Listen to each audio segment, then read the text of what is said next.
America में green card पाने का एक ऐसा रास्ता जिसे कई इंडियन फैमिली सबसे तेज और सुरक्षित ऑप्शन मानती थी, अब अचानक एक नई रुकावट का सामना कर रहा है।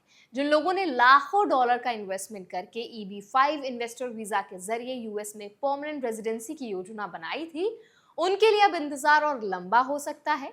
सबसे बड़ी बात यह है कि ये किसी नए बैन या पॉलिसी चेंज की वजह से नहीं हुआ है, बल्कि वीजा कोटा खत्म हो जाने की वजह से हुआ है।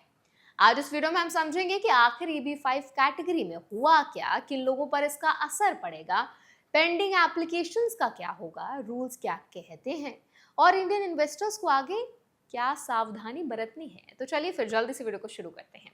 हाय, मेरा नाम है वर्षा दुबे और आप मुझे देख रहे हैं एनबीटी टेक एड पर। सबसे पहले मेन अपडेट समझ लेते हैं। अमेरिकी विदेश विभाग यानी कि डिपार्टमेंट ऑफ स्टेट ने बताया कि इंडियन एप्लीकेंट्स के लिए EB-5 अनरिजर्व्ड कैटेगरी के सभी अवेलेबल इमिग्रेंट वीजा नंबर्स इस फाइनेंशियल ईयर के लिए इस्तेमाल हो चुके हैं। इसका मतलब यह है कि अब इस कैटेगरी के तहत नए इमिग्रेंट वीजाज जारी नहीं किए जाएंगे। नई वीजा एलोकेशन शुरू होने तक एप्लीकेंट्स को इंतजार करना होगा और फ्रेश इशुएंस अब 1 अक्टूबर 2026 से पहले पॉसिबल नहीं होगी। यहाँ एक बात साफ समझना बहुत जरूरी है, EB-5 प्रोग्राम बंद नहीं हुआ है। बहुत से लोग हेडलाइन देखकर ये मान सकते हैं कि अमेरिका ने investment based green card program रोक दिए हैं, लेकिन ऐसा नहीं है। प्रोग्राम पहले की तरह चालू है, केवल एनुअल वीजा कोटा खत्म हो गया है। यानी प्रोसेस जारी रहेगी, एप्लीकेशंस भी जारी रहेंगी, लेकिन वीजा इशुएंस अस्थायी रूप से रुकी रहेगी।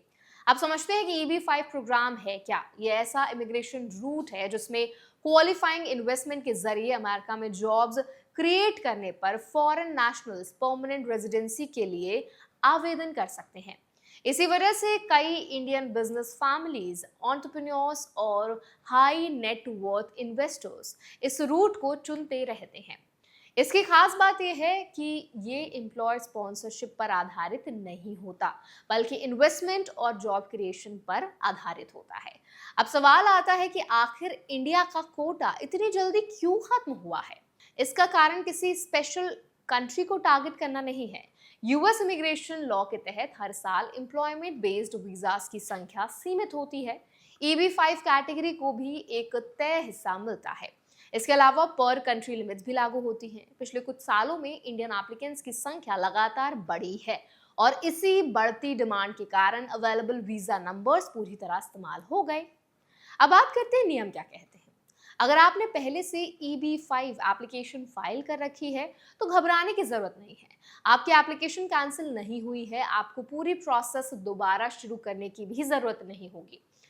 ज्यादातर मामलों में एप्लीकेंट्स अपनी एग्जिस्टिंग लाइन में बने रहेंगे और जैसे ही अगले फिस्कल ईयर में नए वीजाज नंबर अवेलेबल होंगे, प्रोसेसिंग आगे बढ़ सकेगी। यानी ये डिले है, डिनाइल नहीं। इंडियन इन्वेस्टर्स के लिए यहाँ एक इम्पॉर्टेंट सीख भी है।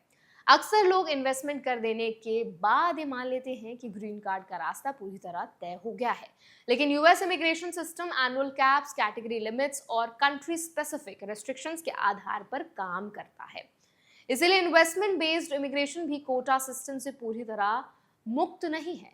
जो लोग भी अभी EB-5 रूट पर विचार कर रहे हैं, उन्हें टाइमलाइन को लेकर रियलिस्टिक प्लानिंग करनी चाहिए। इन्वेस्टमेंट डिसीजन केवल इमिग्रेशन के आधार पर नहीं, बल्कि फाइनेंशियल, बिजनेस और फैमिली गोल्स को ध्यान में रखकर लिया जाना चाहिए। साथ ही केवल ऑथराइज्ड इमिग्रेशन प्रोफेशनल्स और लाइसेंस्ड एडवाइजर्स के साथ ही काम करें, क्योंकि कोटा प्रेशर बढ़ने से साथ गलत प्रॉमिसेस और मिस इन्फॉर्मेशन का खतरा भी बढ़ जाता है। इस पूरी नॉलेज से, इस पूरे इंसिडेंट से इसका सबसे बड़ा मैसेज यही है कि अमेरिका का EB-5 प्रोग्राम अभी भी अवेलेबल तो है, लेकिन इंडियन डिमांड इतनी तेजी से बढ़ी है कि इस साल का कोटा समय के लिए समय से पहले ही खत्म हो गया है। जिन लोगों की एप्लीकेशंस पाइपलाइन में है, उनके लिए प्रोसेस जारी रहेगी, लेकिन वेटिंग पीरियड बढ़ सकता है। इसीलिए अगर आप EB-5 के जरिए यूएस ग्रीन कार्ड की योजना बना रहे हैं तो आप सिर्फ इन्वेस्टमेंट अमाउंट नहीं, बल्कि कोटा अवेलेबिलिटी, प्रोसेसिंग टाइमलाइंस और इमिग्रेशन प्लानिंग को भी उतनी ही गंभीरता से समझना जरूरी हो गया है। तो आई होप आज का वीडियो आपके लिए हेल्पफुल रहा होगा। अगर ये वीडियो आपको पसंद आया हो तो उसको लाइक भी करें, शेयर भी करें। ऐसे और वीडियोस के लिए, अपडेट्स के लिए हमारे चैनल एनबीटी टेक एड को भी जरूर सब्सक्राइब करें। है।